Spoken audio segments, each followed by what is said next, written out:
¿Mis palabras te habrán puesto a salvo? No tengo esta presunción. ¿Acaso tan solo te hayan irritado? ¿Habrán confirmado la idea ya pésima que de mí tenías antes de marchar? Tal vez solo puedas comprenderme cuando seas mayor. Podrás comprenderme solamente si has llevado a cabo ese misterioso recorrido que conduce desde la intransigencia a la piedad. Piedad, fíjate bien, no pena. Si sientes pena, yo bajaré como esos duendecillos malignos y te haré un montón de desaires.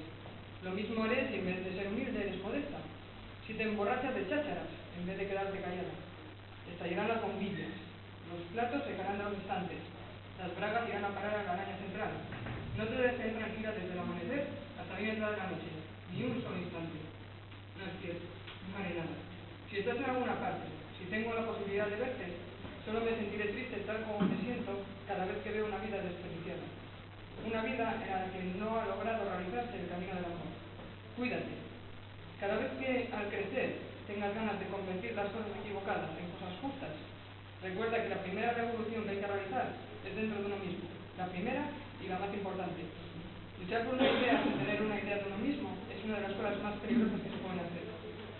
Cada vez que te sientas extraviada, confusa, piensa en los árboles. Recuerda su manera de crecer. Recuerda que un árbol de gran copa y pocas raíces es derribado por la ráfaga de viento, en tanto que un árbol con muchas raíces y poca copa a duras penas deja articular sus alas.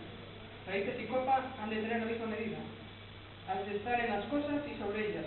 Solo así podrás ofrecer sombra y reparo. Solo así al llegar a la estación apropiada podrás cubrirte de flores y de frutos. Y luego, cuando ante ti se abra mucho...